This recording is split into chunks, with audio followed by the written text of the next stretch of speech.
Dans le cadre de cet épisode de danse avec une classe de 3e sur les procédés de composition, on va directement commencer par l'analyse de l'épisode, avec 3 comportements principaux: l'utilisation des mêmes procédés par les élèves, le manque de repères et un décalage lors de la réalisation, et enfin un manque de mémorisation lors des prestations. En utilisant les ressources, on va d'abord voir les ressources motrices avec une dissociation en bloc et un manque de coordination chez les élèves qui ne permet pas de bien réaliser les procédés. Sur les ressources neuro-informationnelles, une prise d'information sans repère qui ne permet pas de réaliser les procédés avec un manque de repères sur le tempo et la rythmique. Et enfin, en termes de psychosocial, le fait de passer devant les autres qui crée un stress et des trous de mémoire chez les élèves.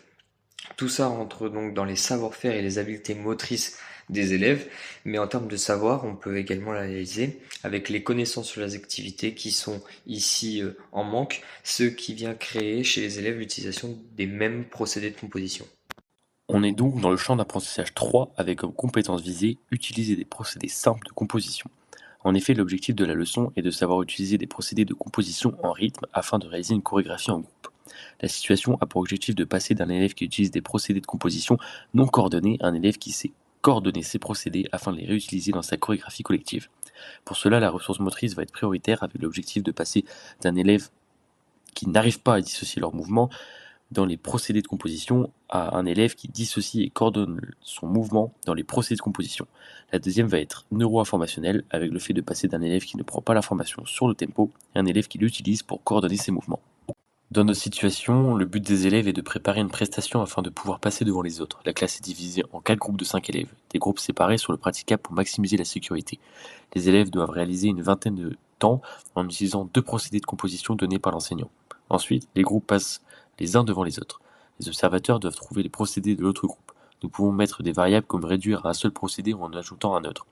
Des critères de réalisation seront donnés tout au long de la séance. Les indicateurs de réussite sont le respect des consignes pour la chorégraphie.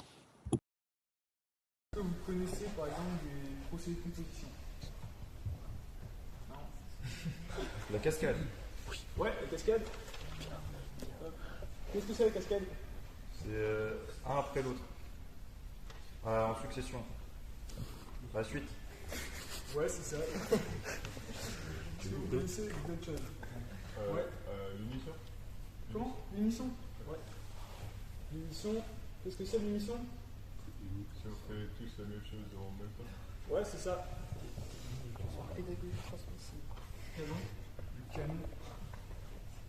Qu'est-ce que c'est le canon? C'est quand on est un peu en retard sur les autres. Ouais, c'est ça. Il y a la polyphonie aussi. Donc là, c'est tout le monde fait des gestes différents en même temps. Ok. Et l'accumulation, donc ça va être des mouvements qui s'enchaînent. Et à chaque fois, vous rajoutez un mouvement en plus. Ok. Et maintenant, vous allez reprendre les groupes que vous aviez tout à l'heure, vous remettre dans les mêmes points. Et vous aurez une chorégraphie à faire avec au minimum 2 phrases gestuelles. Okay. Et je vais vous imposer 2 procédés de composition. Vous allez tirer au sort, j'ai des papiers.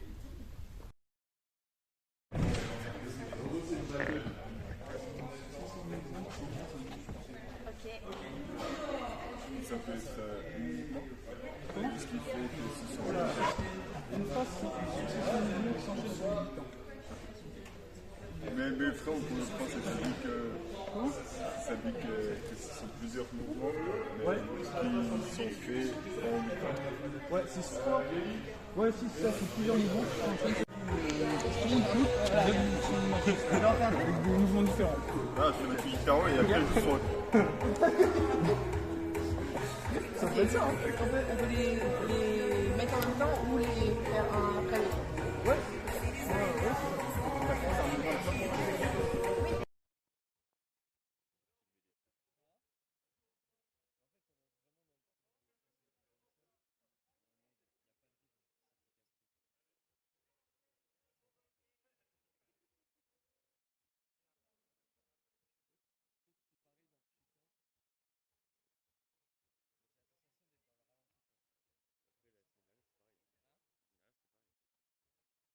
Cascade, c'est une cascade. quand elle a fini, tu fais tout, mais quand lui il a fini, après tu fais pas, quand il a pas fini, tu fais ça. Ok, d'accord. Et toi aussi. Moi j'ai pas compris en fait. Alors bon, 3, 4, 5, 6, 7, 8, 9, 10. La démarche pédagogique choisie est bien adaptée à des élèves de 3e car elle repose sur une pédagogie active et de projet dans laquelle les élèves sont pleinement acteurs de leur apprentissage. La création d'une chorégraphie collective permet de donner du sens aux apprentissages en rendant concrets les procédés de composition, ce qui favorise l'engagement et la motivation des élèves.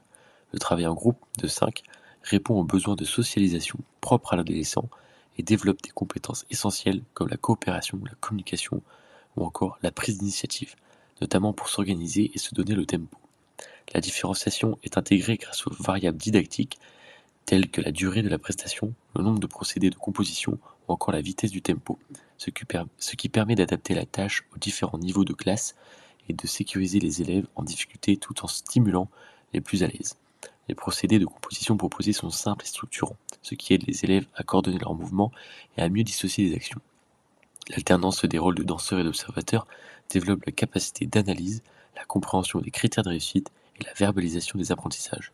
Enfin, la présentation devant les autres valorise l'expression corporelle, renforce la confiance en soi et prépare progressivement les élèves à se produire devant un public dans un cadre sécurisant et accompagné par l'enseignant.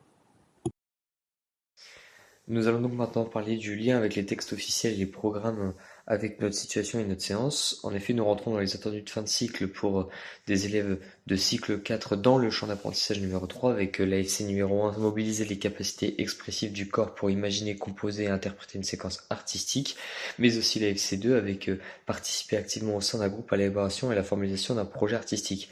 En effet, les élèves sont en groupe pour créer une prestation, une chorégraphie et mobilise des capacités expressives avec l'utilisation de procédés de composition dans leur prestation finale.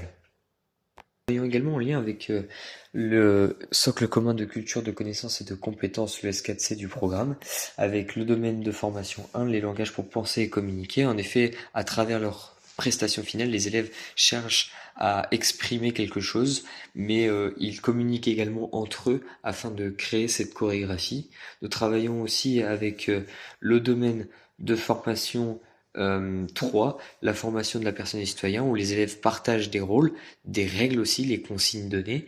Il y a le rôle de danseur, d'observateur, mais ils apprennent aussi à vivre ensemble pour permettre de créer une chorégraphie qui s'adapte à chacun. Et enfin, le domaine de formation 5, les représentations du monde et l'activité humaine. Et en effet, les élèves s'approprient ici la culture artistique, la culture de la danse, avec l'apprentissage d'une rythmique, du tempo, mais aussi des procédés de composition qui vient directement de la culture de l'APSA danse. Notre séance respecte-t-elle le cadre du champ d'apprentissage et celui de l'APSA? Donc notre situation est bien en lien avec la logique interne du CA3 qui est produire une prestation corporelle destinée à être vue, qui communique une intention à un public à travers une composition maîtrisée, individuelle ou collective, car ils étaient en groupe de plusieurs élèves, donc collective, et à terme la situation était chaque groupe créait une chorégraphie qui était montrée devant les autres. Elle est également en lien avec la didactique de l'APSA, car elle demandait d'organiser le mouvement dans l'espace et le temps, et dans la relation aux autres avec les procédés de composition. Donc le rapport aux autres est également travaillé avec l'acceptation du regard critique et oser être vu. Elle est également en lien avec le cadre d'analyse de Pérez et Thomas en 1994, qui nous donne différents axes, donc avec la motricité expressive, nous avons demandé de mettre en place avec des variations, avec les procédés de composition, donc qui jouent sur les énergies, les amplitudes, une construction chorégraphique, donc avec chaque procédé qui impose une structuration différente. Le rapport au spectateur, avec des procédés rendant la chorégraphie plus lisible, le regard et l'intention, donc la séance oblige les élèves à clarifier leur intention pour que le procédé soit signifiant, ainsi que la relation sociale les relations sociales avec les procédés collectifs, donc comme le canon, l'accumulation, etc., qui nécessitent une coordination et une coopération renforçant la dynamique du groupe et l'écoute mutuelle.